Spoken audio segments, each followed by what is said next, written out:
My conversation today on Inside the Wounds is with Brandon Zackey. He's the drummer of Whitechapel and Dead Icarus. Today, we're talking about all the little checkpoints throughout his life that got him to this spot in his career. My name's Joaquin Rodriguez, and this is Inside the Wounds with Brandon Zackey. You had a big change in your career recently. Can you tell us a little bit about that? Yeah, so I recently joined Whitechapel full-time. Well, before that, I was playing with Enterprise Earth and Whitechapel, so I was kind of splitting my time between the two, but now I'm just solely with Whitechapel. I actually am still doing the Dead Icarus thing too, but that for me is more of a studio thing. Mm-hmm. I'm sure we might play live someday too, but yeah, so pretty much just all Whitechapel all the time now. Totally, man. And I guess how does that feel for you, man? I mean, Whitechapel's like considered one of the OGs at this point.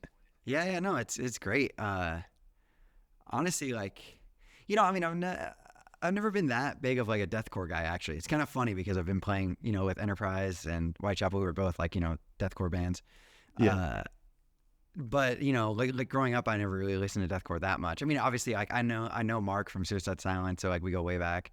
So like I've been, tangentially on around the scene, and I've heard this stuff. I just never really been too into it. But one of the bands that I actually did like was Whitechapel. So it is kind of interesting to like, it's like, okay, I really like This Is Exile when that came out, and so it's kind of crazy to kind of like, all right, now I'm like playing those songs and playing with the band live, yeah, so it's kind of funny how it worked out like that. And I actually back when Ben Harkleroad, who was like one of the previous drummers, when he left the band, I actually sent them like a video to audition, and I never heard back from him. So Oh, wow. It's kind of funny that I ended up like working out, like, I don't know, it was like 7 years later, I guess. That's crazy. I Maybe a didn't little know bit less, that. maybe like 5 years or something, but yeah. See, that's awesome. Well, it's crazy how things come full circle, right? So that's pretty awesome how that worked out. Yeah. Yeah, so I know you've been filling in for them for a while, but I guess going back a little bit, how did that relationship even start? So I mentioned Mark Heilman from Suicide Silence earlier. I went to high school with him, and like one of the first bands I was in was with him. So we played in like this. It was like this like Children of Bodom symphonic melodic death metal kind of rip off band. So yeah, I've known him since I was like, I don't know, 14, maybe even younger. And so anyways, when Whitechapel was looking for a drummer it was end of 2021, it was for like the Cannibal Corpse tour that was coming up. I think it was at the beginning of 2022 that tour happened. I think one of them, I think it was Ben, the guitar player, Savage, was hanging out with Mark. I was just kind of like, hey man, like we need a drummer. Do you know any guys? And he sent them my way. So I got a message from Alex Wade, the guitar player, on Instagram. It was kind of just like, hey, you interested in doing this? Maybe send us a video playing a song or two. I did that, and then yeah, and then it happened. So it was pretty sweet. Hell yeah. Dude, that's awesome, man. Yeah, it's kind of funny because you know how they say, you get, it's like all about who you know. I guess that's kind of how it happened. Because I knew Mark, so that's kind of how I got in touch with the Whitechapel guys. But with Enterprise, it's actually kind of the same thing. Is Jordan Lockery, right? We talked about that, and I believe you've had he's my mentor. Yeah. Love Jordan. Jordan also was in the band with us, so I went to high school with Jordan too. So I've known both Jordan and Mark for like I don't know, 20 years now at least. So anyways, when Enterprise was looking for a drummer, Jordan was recording a Carnifex album with Jason Sukoff, and Gabe from Enterprise called Jason Sukoff like, hey, I'm looking for a drummer. Jason asked Jordan, do you know any drummers? And Jordan sent them my way. So it's just kind of funny that it's like, it literally is like who you know, like, I mean, nowadays it's a little different, I guess, with the internet, because it's like you can, use social media to make your connections and stuff, but it definitely helps to know the right people, to at least to get your foot in the door, you know what I mean? Totally.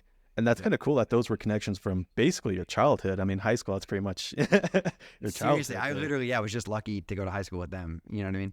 And they have just been around, the deathcore scene for so long, Totally. And I guess what are some new challenges that you're looking forward to, like taking on with this new step in your career? New challenges? I mean, I guess just, that's a good question. I mean, I think like my touring load is going to get easier, you know, because before I was touring with 2 bands, so it was a little, that part was challenging, you know. It's like, I think in 2022, I spent like 9 months out of the year on the road. So that was pretty rough, you know, for me. Yeah.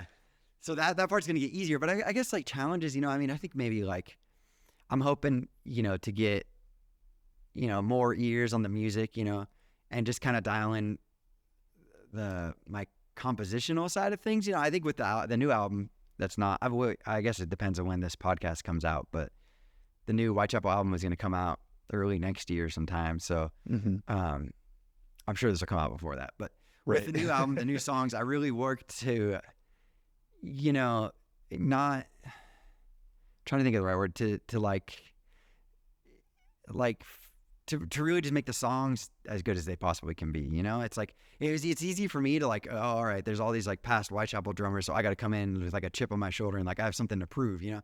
But I didn't really want to do that. I wanted to play the songs the way I thought sounded best for the songs. You know, does that make sense? It was like I didn't want to feed my own ego with the songs. I wasn't trying to like prove anything. You know, I wanted to like the guys in Whitechapel had a specific idea with where they wanted the music to go, and I wanted to best serve that music. You know what I mean? I didn't want to just come in there and try to just wank around on the drums, you know what I mean, for 45 minutes or whatever, you know? So, and I think, you know, I hope I did a good job. I'm proud of it, you know, and I think there's still, I think, stuff that's cool and creative, you know, but I also think that it's not anything that's like too distracting. I think it all like fits well together. You know what I mean? The guitar parts complement the drums complement the guitars, and that all complements the vocals. You know what I mean? So I think compositionally, that's kind of where I've been trying to challenge myself, you know? Totally. Yeah. I guess just be mature with the songwriting, I suppose. Yeah, and that actually leads perfectly to my next question, because I know Phil has been like really open about talking about that new record, how it's going back to the heavy roots, right? So This Is Exile, which is funny because that you said yourself that's an album that you really enjoyed. So I guess as soon as they gave you that news, that invite, like were you immediately thrown into the writing sessions, or did you already have a part of that beforehand? I was gonna do the drums even before I like officially was in the band, you know? Oh, okay. So like they had already talked to me about doing it, and yeah, I guess I would have just been like a session guy, kind of like, so on the Valley, Naveen did the drums, but it wasn't in the band or anything, right? So it would have been sort of like a similar deal to that. So I was already kind of, you know, they were sending me some stuff back and forth, working on the stuff, but I didn't really get into writing the drums until after I was already full time, you know what I mean? So it was already in the works, but like the songs weren't really done enough, I guess, you know? But I wrote a lot of drum ideas when we were in Europe at the end of 2023 with Thy Art, I believe is when that was, with the Thy Art is Murder tour. I wrote a lot of the drums then, but the problem was I wrote a lot of drums to songs that weren't quite finished.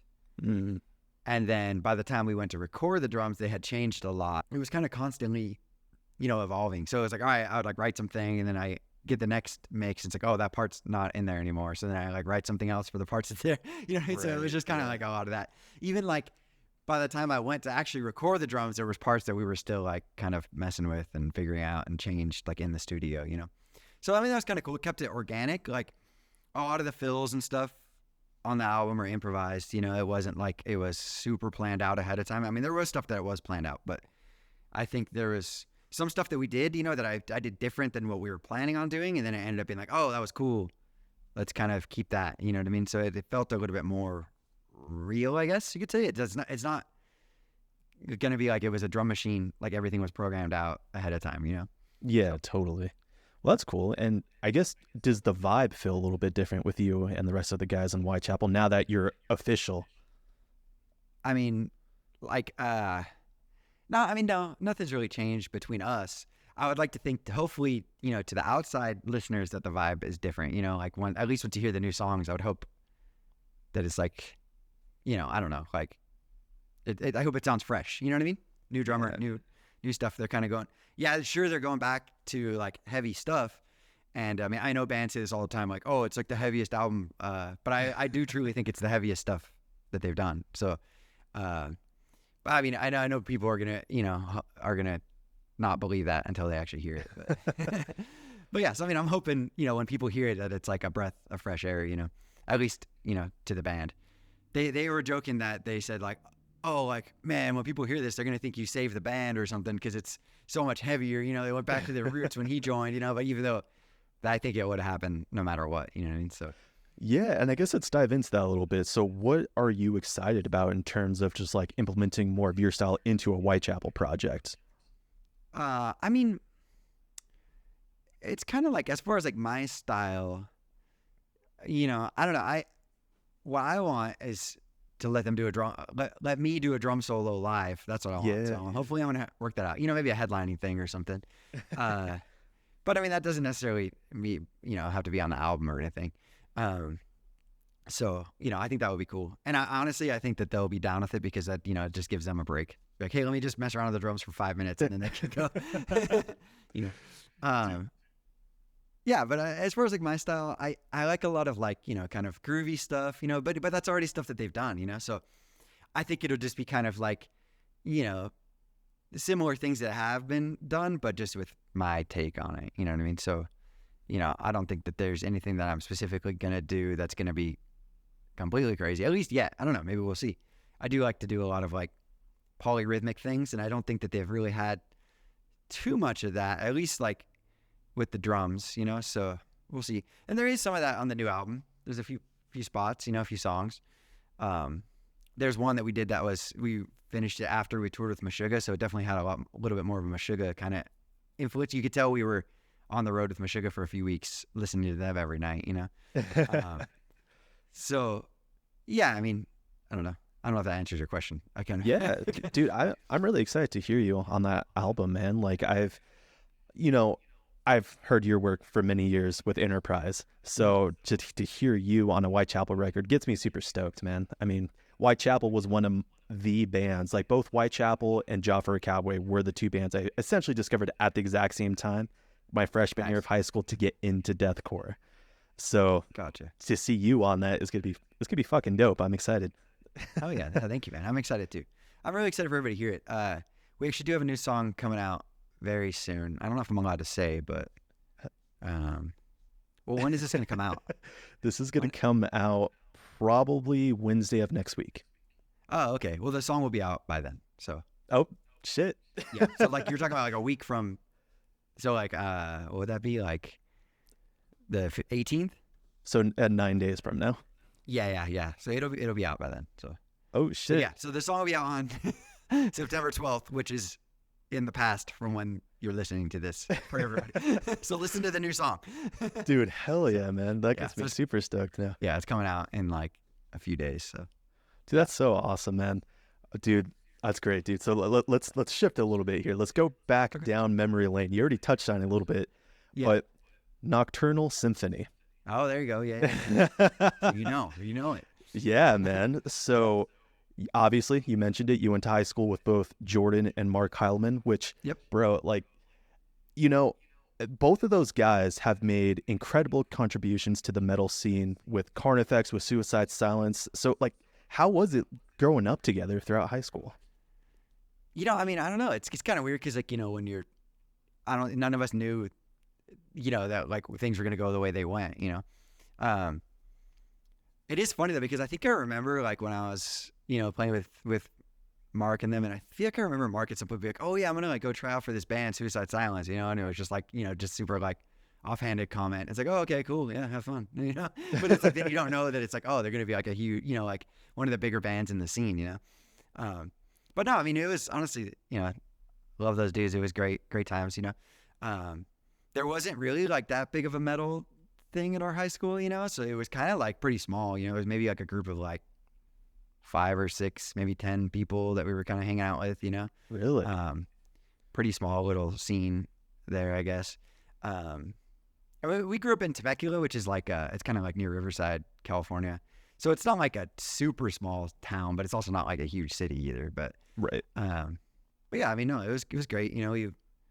The songs, I mean, we were young and like raw and stuff, but I think they were still kind of cool and it was fun. I feel like we never really got like a good recording though. Like I wish things were like back then it wasn't as easy to record yourself. You know what I mean? And we definitely tried to do everything ourselves, and we didn't really have the money to like do anything legit, so it's all very like demo-ish sounding. But I feel like if we had done something somewhat more legit, I don't know, I could have been cool.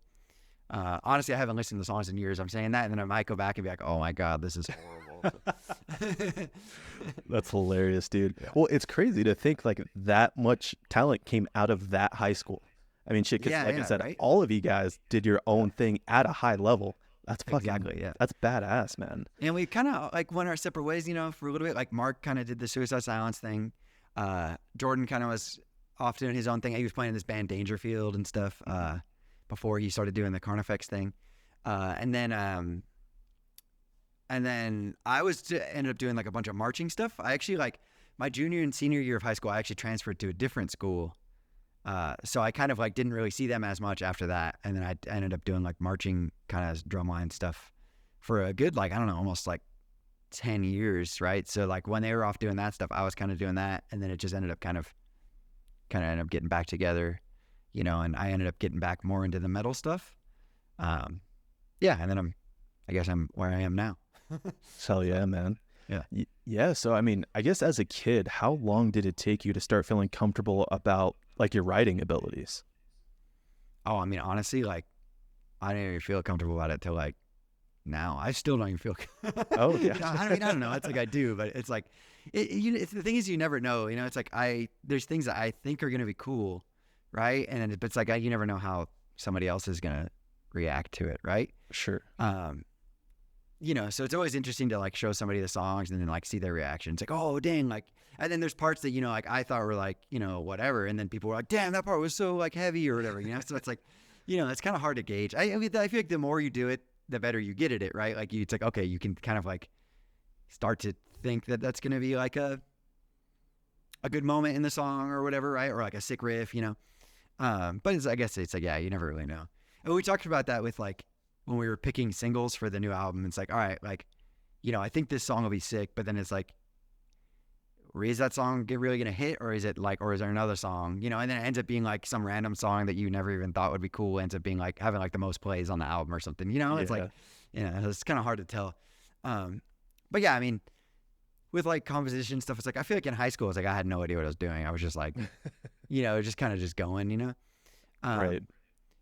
But now it's like, I feel like I have at least a better understanding of what I'm trying to do. But yeah, it's like I said, it's like, a lot of times it's like what I've learned is that a lot of times like the simpler is better, like I'll try to kind of like, at least with drums, sometimes it's like, it depends on what the guitars are doing and everything. Right. But it's like, a lot of times I feel like I'll try like a bunch of options and I'm like, oh, like I'll try some like cool thing, but then it ends up being like just the simplest option was cool, where there's just like a, God, like a heavy kind of thing or whatever, Yeah, I don't know. It's just it all just has to like complement the guitars and the vocals and stuff. There's a old, I think it's a Ringo Starr quote, but somebody asked like Ringo, like, when do you play a fill? And he said, when the vocals stop, so it's like, it's kind of like, that's your job as a drummer, even in metal when it's all crazy and stuff. It's like, yeah, it should be crazy and fast and like high energy, but it also has to like, you have to know your place in the band, Yeah. I can't just like, at least for me, like, I know people love like blast beats and double bass. And I mean, I do too, but I feel like if there's a song that I'm hearing and it's just like all just nonstop fast blast beats forever, I'm like, all right, like it just gets old really fast, right? There needs to be variety and it needs to like, I don't know. Like, I feel like if your main goal is to write the most brutal song, it doesn't necessarily mean that's going to be a good song. You know what I mean? That is true. Right? Like, if you just are making something heavy for the sake of being heavy, it still can be a shitty song, right? So you need to, I think your goal needs to be to write the best song possible that is also heavy. You know what I mean? Like if that's your goal. So, and that doesn't mean it needs to be some pop, song or whatever, but it has to be like cohesive, and there has to be like, identifiable verse and a chorus, and like the song structure, and it needs to, if you're just like nonstop shredding, it's like it gets really old really fast, right? Because like blast beats and stuff are intense, right? But if it's just nonstop like intensity, 10 out of 10 for an hour straight, that intensity loses its effect, But if you save the intensity for the right parts, it can hit harder, you know? Yeah, and it's much like a story, right? The highs and lows, right? Exactly. You Yeah. need those highs and lows. Yep. So yeah, I totally get that, and I love that. That was a good example there. And Yep. I guess, are you the type of person that writes better alone, or do you prefer to be in that full band environment to be more efficient? I think I kind of like the full band environment. You know, you can kind of bounce ideas off of each other, you know, and like a lot of times, you know, like say like, you know, like with Enterprise, we wrote the last album, Death and Anthology. We wrote that all together pretty much, at least like 85% of it. We were like in the same room, right? And it's like, you know, you'll have like, say with that one, it's like Gabe he has an idea for a riff, right? And then he also has like drums in his head that he's kind of hearing, right? So he'll kind of maybe like lay down some drums. And then it's like, we all kind of go like, oh, okay, like that's cool. But what if the drum pattern was like this? You know, it's like maybe something that he didn't necessarily think of. And I feel like the sooner you can kind of get the other ideas in there, the sooner that they'll start to gel together, right? Because if, you know, somebody writes a riff and they write the drums in their head too, right? And then they're like hearing that over and over again for like a month straight, basically they get really used to hearing that. And then once you try a different drum pattern or something on top of it, then it's like, oh, okay, whoa, that's weird. I'm not used to hearing it, so I don't like it. You know what I mean? You like kind of already make up your mind, right? But if somebody writes a riff and maybe they have an idea, you know, if you get it within 10 or 15 minutes, it's like, oh, okay, that idea is cool, but what about this idea? Then it's like, oh, actually, that idea is even better. You know what I mean? But it's because you had an open mind and you weren't used to necessarily hearing it. You are able to kind of like, you're more open to hearing it with a different idea. And then, you know, sometimes they're better ideas, you know? Sure. And then sometimes the original idea is better. You know, you never know. But I feel like the sooner you can kind of get the bounce ideas off each other and kind of get some other ideas going, you can kind of get more creative with it. And then you'll end up, I think, with a better kind of product. It also helps to kind of have more ears to like sift through the crap too, you know what I mean? Sure. Yeah.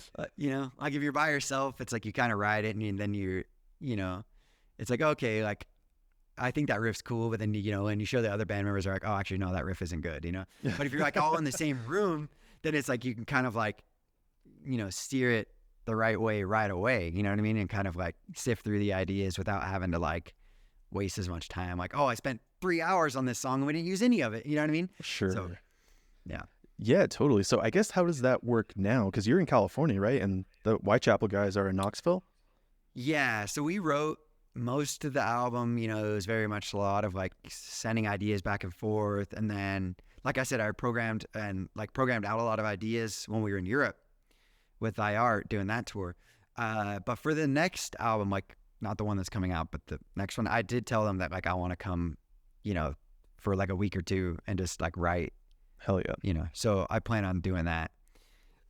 You know, so, you know, because kind of the same thing I said. It's like we were changing a lot of stuff. Even like when I got there, it was like, all right, we got to like, you know, finish some stuff here and there. But I feel like if we're all in the same room, you know, it's going to be a lot more efficient and it'll be a lot easier to kind of get everything done quicker, right?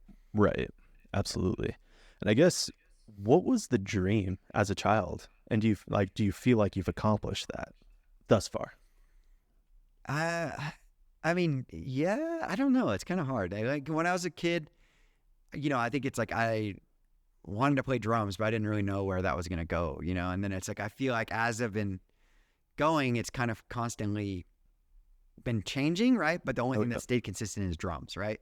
So it's like, for me, it's like, you know, like, yeah, I like to play in a band and stuff, but that wasn't like I guess necessarily, I mean, maybe it was when I was a kid. I can't really remember. I started playing drums when I was like 9. So it's like kind of, remembering back that far is like I don't know. I can't really remember. You know what I mean? It's like, I don't know. Like, what do you really remember? Oh, I did like a thumbs up. That's awesome. Yeah. But yeah, anyway, so, you know, like it's like when I was 9, it's like I don't really remember what I was thinking. You know, I think I just liked drums, you know. But I do remember, you know, getting into high school, it's like I really wanted to, you know, I was playing in the band with like Mark and Jordan and stuff. Like I wanted to do the band thing, right? And then I got into the marching stuff. Then it was like, all right, I really want to do the marching thing, you know? And then I kind of like, I took that basically as far as I possibly could, right? And then once I was done with that, I was like, all right, I kind of want to get back into drum set. And then it's like, okay, well, but like, I don't know, with drum set, it wasn't necessarily like I want to be a rock star. I was like, I kind of was going down more of like an educational route for a little bit, right? So doing a lot of lessons, and I still do, and I still do enjoy that, so I want to, I was maybe for a little bit, I was like thinking like, oh, okay, maybe I'll do more like educational stuff, be like a teacher or like a, not necessarily like a band director, but like a teacher or like a clinician, I guess, right? Mm-hmm. And then, I just started playing with bands again, and then it's like, all right, well, here I am. So I'm just kind of, trying to take it as far as I can. And like I said, I still teach and still do stuff like that. I still teach like drumline. I still do marching stuff. So I'm still involved in that world as well. So yeah, I mean, I don't know. I guess for me, it's just drums have always just been a constant. And I just want to be the best drummer that I possibly can be, and I don't really care. I mean, obviously I want the band to be successful, right? But Oh yeah.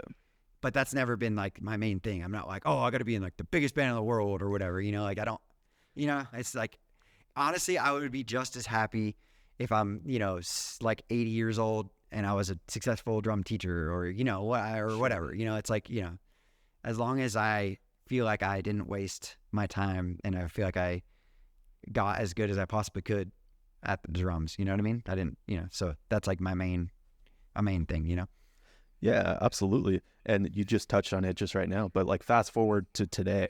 Yeah. What's the new set of goals for you? Like what's the new dream, so to speak?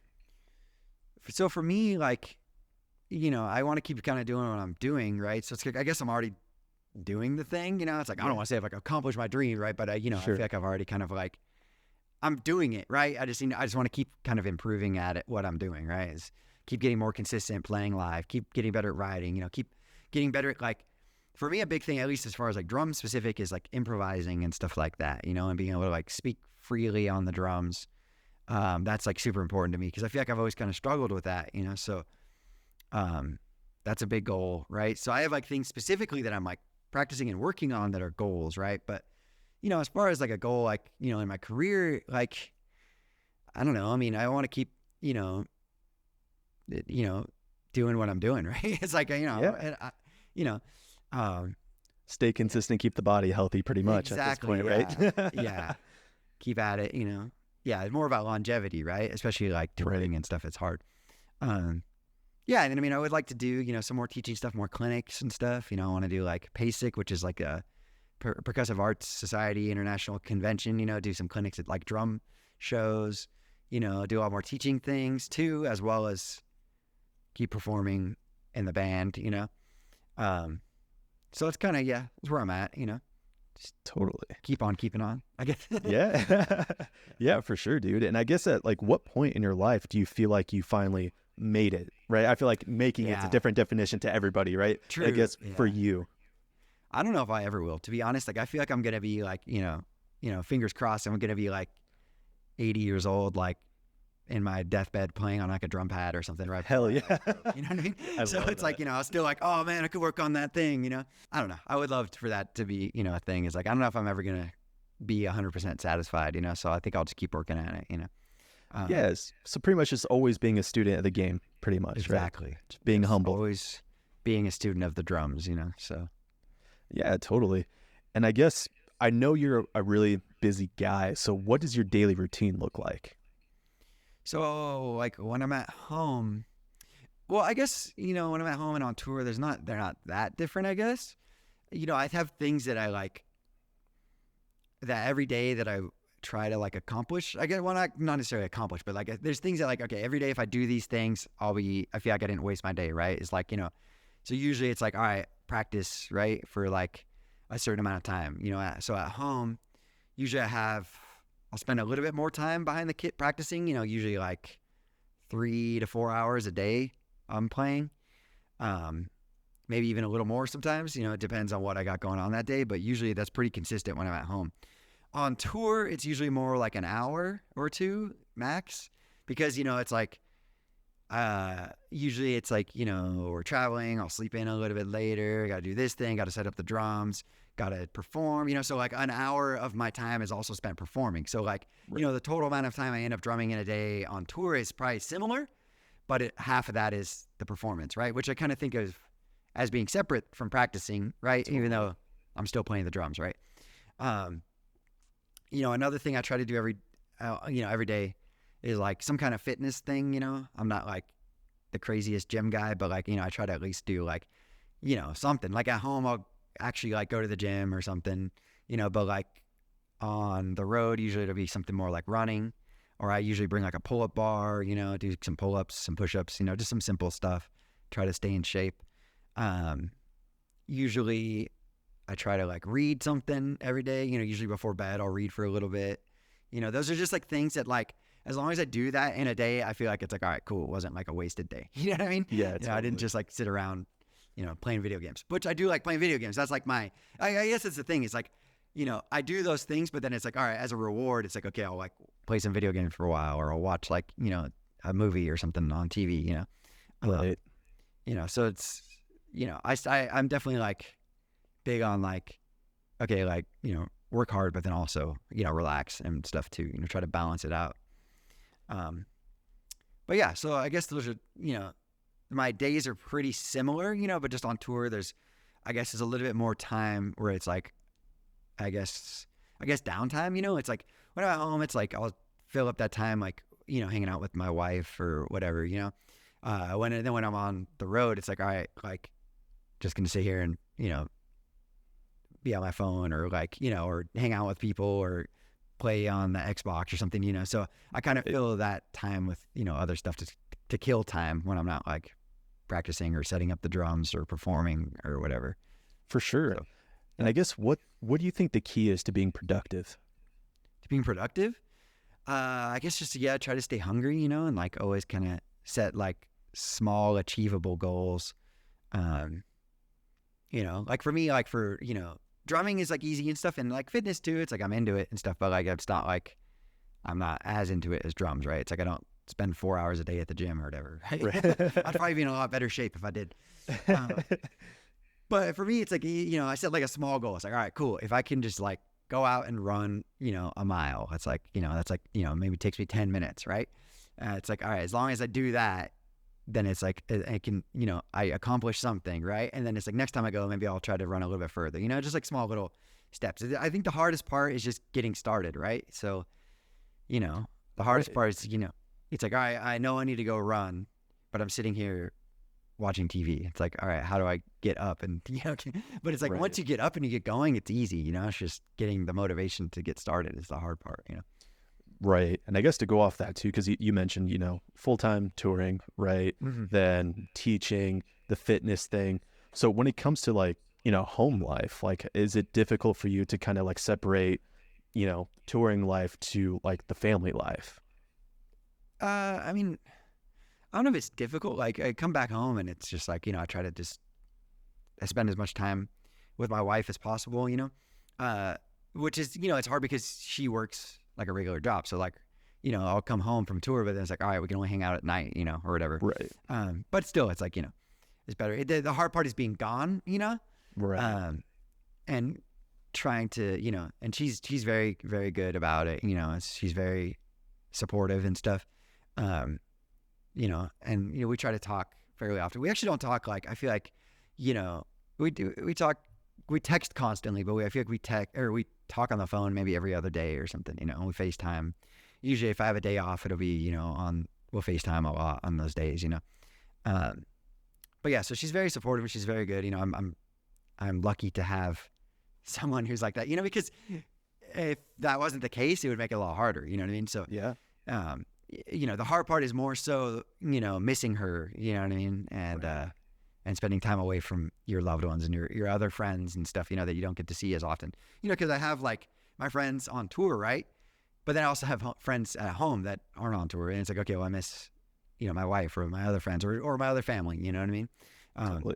So yeah, it's just kind of like, I guess the thing is like, is appreciating it when I'm home is I try to appreciate as much as possible, because I know in a few days here, I'm going to leave and then I'm not going to be back for, 7 weeks or whatever. Right. So, right. And my wife is really good. She comes out to shows a lot, obviously if we're playing in Southern California, she comes, but also she generally will fly out to like one show somewhere else too on a tour. So I usually, it's like I'm gone for 7 weeks, right? But I'll see her every 2 weeks maybe, because she'll come to a show in New York, and then I'll see her in Southern California, and so it's, we make it work, Hell yeah. And I guess like, what advice would you give to make sure like, people are keeping those relationships healthy while they're out on tour, or like maintaining a really busy schedule? Yeah, I mean, every relationship's different, right? So I guess it depends on what your partner needs, I suppose, right? So, and some partners they need more of that constant attention, and I feel like some people might not want to hear this, but I feel like there are some people that it's not for, you know what I mean? Like that they just can't handle having a partner that's gone that long, So, I mean, obviously, you could try to make it work, and there's things you could do to make it work, I'm sure, but it just is a lot harder, right? So I think a big part of it is finding the right person, right? And then, explaining, like I explained to my wife from the very beginning, I was like, like this is my job and this is going to be a thing, so, she knew right away that what she was getting into, right? And she says that all the time, like if I'm going to leave, she gets sad. She's like, I signed up for this, so it's, she knows what she got into, right? So I think being very communicative and stuff is, it's all about communication too, right? So like explaining your needs and having your partner explain their needs. So, if you have a partner that's like, all right, I need to talk to you on the phone every day, right? So then it's like when I'm on tour, you need to make sure you call them every day, right? So, so every relationship is different, I guess. So I don't know. I'm not a marriage counselor or whatever. Right, So I'm not gonna, right? I just know what works for me and my relationship, right? So, but yeah, so I don't know. Yeah. Here's one thing I really do appreciate about you. Jordan was the one who like really like told me about like who you were. Like I guess I knew of your work before I guess I knew like who the person was, I guess, if that makes sense. For sure. And so when I really started, like looking at your Instagram and everything like that, what I really appreciate is like how great you are at marketing yourself like on those platforms. And so I guess is that a big part of like what your daily schedule is like when you're scheduling like those playthroughs, those covers and everything like that? Yeah, I mean, the funny thing is like I appreciate the compliment because I feel like I'm not, it's not that I feel like I'm not good at it, but it's definitely not natural to me, Sure. Like if it was like, I always wish that I was in a band in like the 90s or something and I didn't have to do it. Yeah. You know what I mean? Totally. Because I kind of like dislike it. I mean, it's like, it's not that I dislike it. Like it's cool being able to like, stay in touch with so many people and get, what's awesome nowadays is like you can just, you're one click away from talking to your favorite drummer or whatever, they might not respond, but you're a lot closer to contact with them than you have ever been before. Right. So it's really cool having that outlet. And like, I am grateful for the fans that reach out. And I also I'm glad that I am able to respond to them. I try to respond to everybody. It doesn't, I maybe some fall through the cracks or whatever, but, it's, I think it's cool that we're able to do that. But yeah, I don't know. It's honestly, if it was up to me, I would much rather be at a time when I didn't have to do it, because not that I don't like it. And again, like I said, I like being able to talk to the fans, but the problem is, if you think about how the music industry is nowadays, right?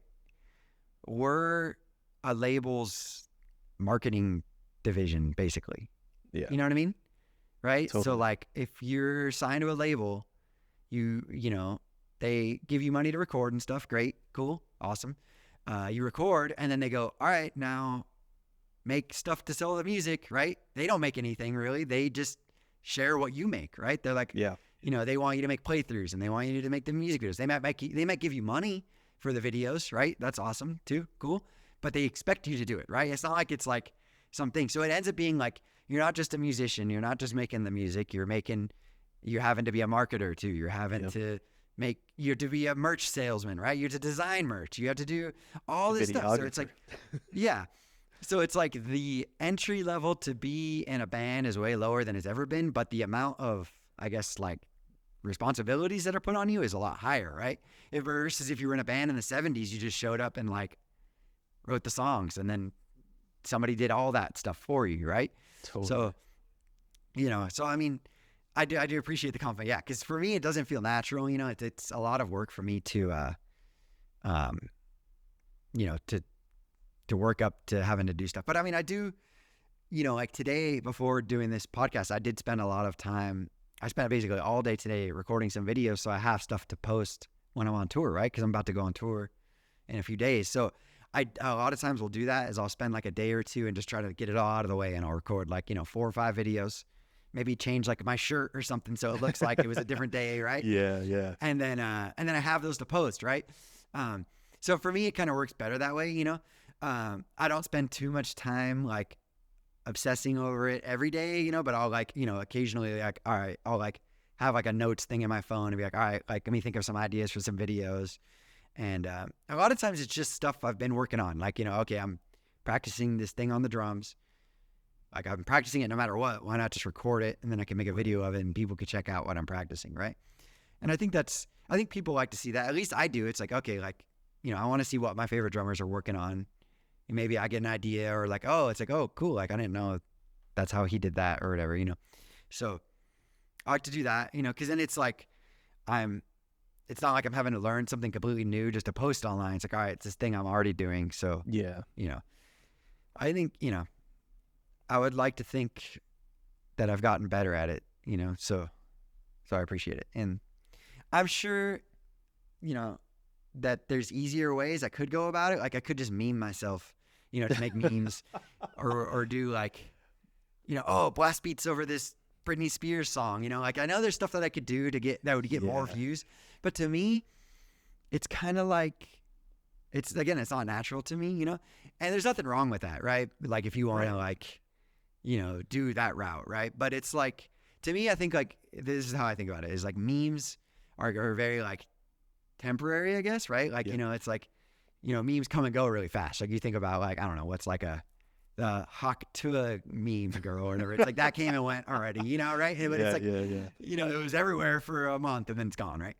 So I don't want to build my career and my following on memes, right? Because Totally. memes come and go, right? And it's like, I want to have as much longevity as possible. So even if I don't like post a video, even if I post it and it gets like 10,000 views versus 1 million views, that's a huge difference, right? But I hope, by posting consistent videos that, maybe don't get quite as many views that, 10 years from now, I'll still have the same following, not just like, oh, that was a guy who went viral with one thing and then you never see him again, right? That's Right. kind of how I think of it. I don't know. So, I don't know. That's Dude, I may be wrong, but that's my theory at least. Man, I absolutely appreciate you saying that, man, because I 100% agree, dude. Like, and I guess that's honestly probably another reason why I appreciate like looking at your social media, because it's authentic to you, dude. Yeah. Like I actually get to see who Brandon is and not just like a face or like a mask he's trying to portray out there. You're being yourself, and that's fucking awesome, dude. So thank you for doing that. Don't get me wrong. I like memes and I like funny stuff too, but it's like, I don't know. It's just, I want to have something that's got some longevity, I suppose, Totally. Yeah. I mean, the meme thing is great, right? To like for comedic value and whatever, it makes us all laugh, gets us through the day. Yeah. But I guess like it's another thing when that's your whole personality, right? Yes. Yeah, exactly. That's a completely other thing. So I would rather my playing speak for itself, you know what I mean? And not need something else, So I guess that's just kind of where I am. And obviously, sure, if I'm really good and then I can post some funny thing too that takes it to another level, sure, that's great too. But, I don't know. Yeah, totally. That's just kind of my vibe, I suppose. Agreed, man. Agreed. Yeah, so let's shift gears for a second here. So for sure. When you were growing up or even recently, did you ever struggle with self-doubt like growing as an artist? Yeah, I mean, totally, constantly.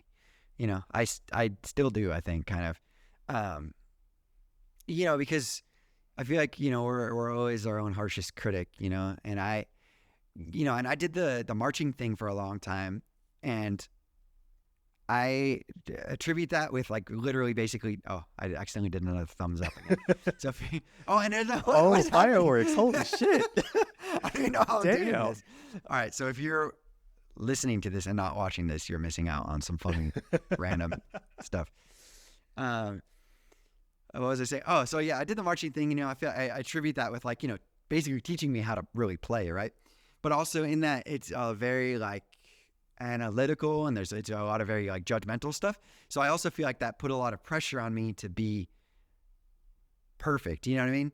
And I feel like it's taken me a long time to kind of get out of that. Like I still have very high standards, but I'm also still like, all right, it's like, it's, you know, not everybody's perfect and it's okay to not be perfect.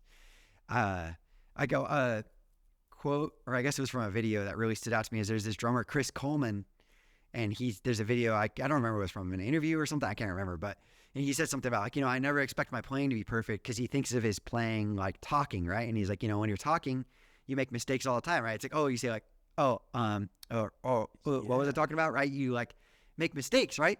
So he's like, yeah, so if my playing is like that, why would I expect it to be perfect? And, you know, and that kind of like really stood out to me. You know, it's like trying to shift my mind from thinking of it as being this like, you know, these notes that I'm trying to replicate perfectly as to more so being like outlet for literally speaking, right? I'm speaking through my hands and my feet instead of with my mouth, right? So trying to kind of think of it that way. And I mean, there's still like a lot of times where, you know, I feel like on a tour, I maybe have like, you know, a handful of shows that I'm like, yes, that was it. That felt really good, right? So there's always nights where I'm in my head and I feel like I'm judging stuff too much, you know, or I'm like thinking about, you know, oh, did this happen or did somebody hear that, you know? So it's still something I'm working on for sure, you know, and I think it's, for me, I'm just trying to stay in the moment, I guess, is the hardest part with playing is like I feel like if I think too much about what just happened or what's coming up is when I start to get too in my head, right? If I'm like analyzing what I played and I'm like, oh, I could have played that better, or that was better last night, or even like a positive thing, like, oh, that was better tonight than it was yesterday, right? Or whatever. Or like, I think if I'm thinking too much about what just happened, or I'm like dreading something that's coming up, then is when I start to feel like I'm in my head too much and I don't enjoy playing, right? I feel like I enjoy playing the most when I'm in the moment, you know, just thinking about like, I'm just like living presently and playing the song, right? Not like analyzing the song, you know, too much or whatever, right? So it's something that I'm really still working on. I feel like I'm getting better at it, you know, so I don't know. We'll see. Totally. So pretty much what I'm hearing is you're basically giving yourself permission to be kind to yourself. Exactly. Yeah, that's very true. Yeah, and just like, I think a lot of it too is like, you know, I talked about improvising. I think trying to like improvise more has helped a lot too, right? Because like to improvise, you have to kind of live in the moment, you know? Like, you know, if you're thinking too much about what just happened, you're going to like kind of stumble all over yourself. You're not going to be prepared for you got to always be kind of thinking just ahead, right? You're kind of thinking about where you're going, but you're not like, you don't have a plan, right? To think too far ahead, right? So then you can't also think too far about what has just happened, right? Because then that's when you lose track and then you mess up, right? So I think, you know, improvising more has kind of really helped me to kind of live in the moment a little bit more, you know? And partly with improvising is you have to be ready to fall on your face, right? You know, cause you don't have as much of a plan, right? So there's always the chance that you're going to mess up, right? And you have to be okay with that and you have to be accepting of that, right? So, you know, that's part of it. So if you're like replicating like a song note for note, you're not planning for failure, right? When you improvise, it's like you always kind of know that that's an option. It's like, oh, I might mess up this fill that I am trying, right? And it's kind of freeing in a way that way, you know? So, you know, totally. I don't know. And I think it's a thing, you know, yes, you're planning on there always being that thing that you're going to mess up or whatever when you're improvising, right? But the better you get at it, the less that happens, the more your confidence builds, right? And then you kind of can move past that, right? You know, so totally. Yeah, I mean, it's just, I think it's something that is going to be something I work on forever, you know? I don't think it's kind of like we talked about earlier. It's like, I don't know if there's ever going to be a time where it's like I'm completely free of doubt or whatever, you know what I mean? But yeah, so I don't know. I think everybody has those like anxieties and stuff. And I still get like, you know, some performance anxiety and stuff on tour. So I try to like limit caffeine, especially as I feel like it sets me off a lot. So like if I drink a bunch of caffeine before a show, I'm just like jacked. Which is funny because a lot of people that I tour with, they drink like a Red Bull right before going on. Like, oh, I need it to like play faster. Yeah, but for me, it's like, I'm kind of the opposite. Is I limit it a lot on tour because when I drink caffeine, it kind of increases my anxiety, right? And then when I get in front of people, that also increases my anxiety. So then it's just like kind of like, it just compounds, right? So yeah, so I think it's something I'm kind of working on, still been kind of trying to figure out. But I feel like I've gotten a lot better at it, being more consistently managing it, I guess, and being able to kind of stay more present when I'm playing, So I love that word you just used, being present. Present. And also, it kind of sounds like you're talking about, controlling the things that you can control and not worrying about the extras, right? Exactly, yeah. Well, a lot of times I feel like too is like, controlling the things I can control is like, worrying about my own performance and the setup and stuff. But then there's some nights where it'll be like, are we playing and then like the stick breaks or something, and it's like, okay, well, I couldn't really control that, you know what I mean? Right. So it's like, or like a cymbal falls over or something, and it's like I used to in the past get like upset when that would happen, but now it's like yeah, I can't control it. But also I think to an audience member, they kind of actually like seeing that stuff. It's like, oh, okay, it's like, it's part of like the live performance, right? So so to me, it's like I don't really like get upset or anything about that anymore. It's like, it's like, oh, okay, like I can't control that happening, so it's like, why should I let that affect my show? It might be kind of frustrating, like it's annoying sometimes when I feel like there's a night when I'm like, the kit is like fighting against me, right? The drum set's like my enemy or something, like that's annoying. Right. It's like, come on, just like cooperate, right? But it's like, but also I know it's like, yeah, it's like, it's out of my control. So yeah, try not to get too upset about that stuff. Yeah, man. And I'm going to ask you a bit of a business question here. Go ahead. How would you describe the evolution of the genre itself and the music business as a whole? How would I describe it? I mean, yeah, nowadays I feel like it's so about like social media and about the internet and stuff. So I think that's kind of like the most important thing. I do think it's like kind of like I talked about earlier, the barrier for entry is a lot lower for bands. So which is really cool, right? Because everybody can record basically an album now. It's like all you need is like a computer and like a guitar, and then you just maybe a little interface, and then you just like plug into that, and then it's like, okay, here, let me lay down the riffs, and then I bought $100 drum plug-in, did the drums. This whole album cost me like, $1,000 maybe or something, right? So it's like, that's so much cheaper than you think like in the 80s or something to record a professional album costs like $100,000 at least. Yeah, dude. Probably more really. So, like that's awesome, right? But then that also means that it's more competitive, I guess, right? There's more, not necessarily competitive, but there's more bands. So it's like, it's a lot harder, especially for a new band, to like, how do you set yourself apart from those bands, There's a lot more fish in the sea, I suppose, right? It's oversaturated pretty much. Yeah, oversaturated, right? Exactly, right? So that's kind of more difficult. So yeah, I mean, it's a weird time for bands, I guess, right? Because like I said, it's like, it's really easy. I don't want to say easy, but it's easier now to like get more eyes and ears on your music, right? But it's like, but at the same time, it's not, it's cheaper, I guess. That's the thing. The main thing is cheaper, right?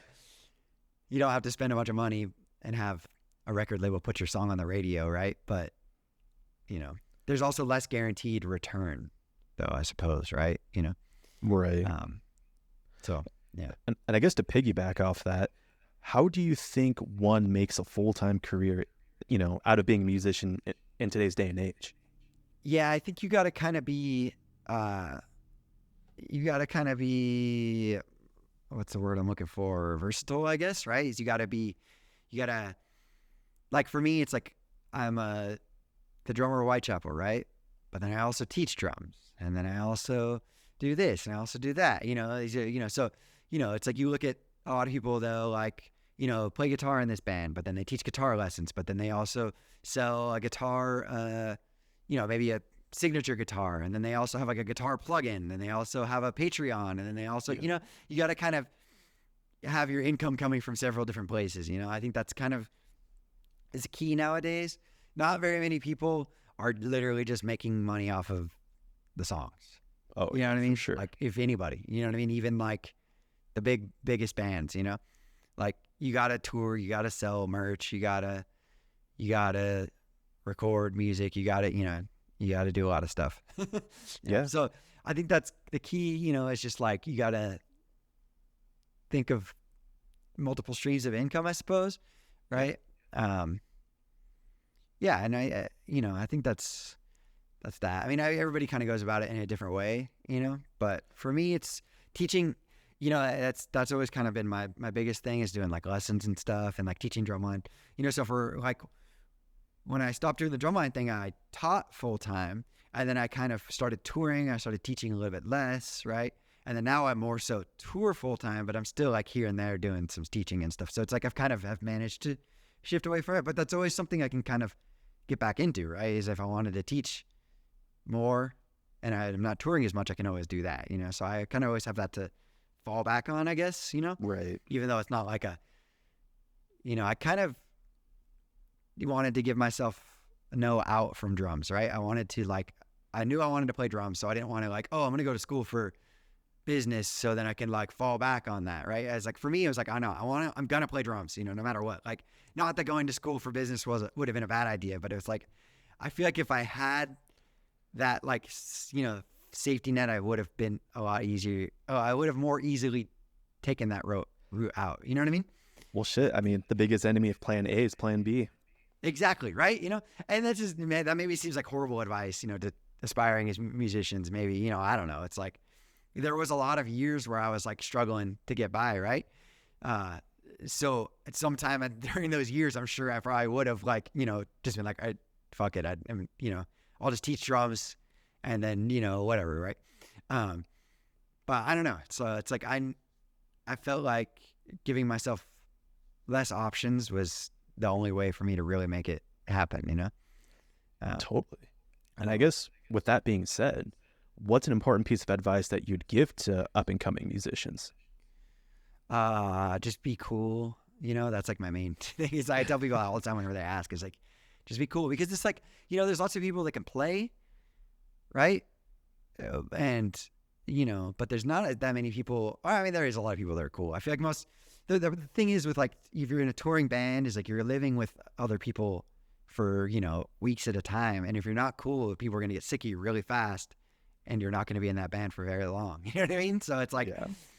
If you want to stick with the band, then it's all right, you got to get along with them, right? So you got to be just cool and be willing to work with other people and just be flexible, be willing to adapt to different environments. And, I kind of, I keep going back to the marching thing, but when I did that, I did this thing called drum corps, and it's kind of I guess you'd say it's a professional marching band almost, right? And we would tour, right? And we, tour the country, for it's basically the same length as tours I mostly go on, a couple weeks, 5 or 6 weeks. But those tours were a lot worse in some ways. It's the touring conditions are a lot worse as far as you're rehearsing a lot more. You're outside in the sun. You're sweating. You're rehearsing for 12 hours a day or something, and then you got to play a show covered in sunscreen, covered in sweat. People are yelling at you, you got to do this thing. And then you're also around a lot more people. It's 100 people at a time, right? So there's a lot. The group is a lot bigger, so there's a lot more different personalities, and then there's a lot more people a lot more different personalities you're willing to run into that maybe you don't gel with, right? So I feel doing that, I kind of really learned how to be flexible. I learned how to deal with people that I might not necessarily be friends with normally. I learned how to tour in whatever conditions, right? I learned how to got better at sitting upright, for when I did van tours or whatever, right? So, I think just the more adaptable you can be and just the more flexible, the better, and that's something that's totally not even related to playing at all, right? Because it's you could be an awesome musician, but if you don't get along with people aren't going to want to deal with that unless you are very good, and then you just make it your own thing, right? It's if you're the greatest guitar player in the world, sure, you can still have a career even if you're an asshole, but that's because you're so good that you just you choose the band, right? It's right. Like the Buddy Rich thing or whatever, right? You hear those stories about Buddy Rich berating his band or whatever, but he was also good enough to get away with it, I suppose. But it's the problem is there's more people that think they're that good that are assholes that aren't actually that good than are actually that good. You know what I mean? It's those people are maybe there's a handful of them in the whole world, right? But then there's thousands of musicians whose egos are bigger than their ability to play, So 100%, man. Yeah, I think just, be cool. And I mean, obviously, yeah, you have to have the chops to back it up too, right? But I would always way rather tour with somebody that is like not the best player that I am friends with than some awesome player that's just a piece of shit, Yo, totally. Well, hey, dude, what scares you? What scares me? Xenomorphs from Alien. That's awesome. I love how quick you were with that answer too. Immediately the xenomorph. That was like that movie. I love Alien, but I saw it like when I saw it when I was like way too young. I was maybe like 7 or 8, and it just like traumatized me when I was a kid. Yeah. But no, I guess like as far as like like an actual like thing, like a real answer. Man, I don't know. Maybe like dying before I feel like I've like accomplished everything I want to accomplish, maybe, I guess maybe, but that's like, even then it's like, I feel like I already feel like I've lived a life worth living. You know what I mean? So like if I died tomorrow, I'd still would be happy with it. Right. But it's like, I don't know. I feel like there's still things that I want to do and I haven't done yet. So I'm still like, I still have a lot of life to live. So I suppose that scares me, I guess. That makes a lot of sense, man. Now on the flip side, not as much as xenomorphs though. Of course not. On the flip side of that, what excites you? What excites me? Waking up tomorrow and getting to play drums. That's it. Fuck yeah. We got a tour coming up, with we got a tour with Lorna and Kubla Khan and Sango Sigavag. That's gonna be an amazing tour. I'm excited to get out there and play drums every day, I love playing drums. Like that's it. Like whether that's in front of people or by myself, I just love it, So, and I'm just as happy, honestly, playing drums in a room by myself for 3 hours as I am playing for 10,000 people. Like, you know what I mean? Like sure, there's like a rush that you get playing live, but honestly, it's like if I could get paid the same amount of money to play by myself, I would probably rather do that. It's like, it's like for me, getting better at my instrument is more important than anything. You know what I mean? So it's like I would way rather just like be in a room locked away doing that. But then at the same time, it's like, what's the point in getting better if I can't share it with everybody? You know what I mean? So, so there's always that too. So totally, man. Dude, I love that, dude. I got one last question for you. Go for it. What is a life lesson you learned early in your life that you still hold on to this day?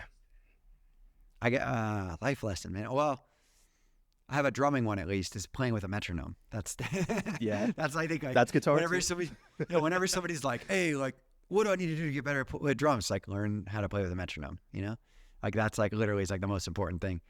But like a life lesson, man, I don't know. That was a deep question, It's like I'd have to think about that, but man, I don't know. Good question. You stumped me there. Yeah, play with a metronome. That's my life lesson. Play with the metronome. There you go.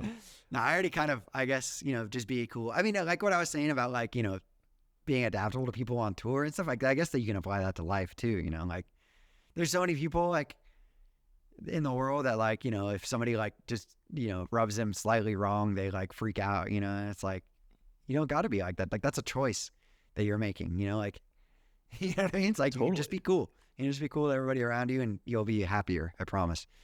If you enjoyed this episode, please consider hitting that like and subscribe button to stay on top of new episodes of Inside the Wounds.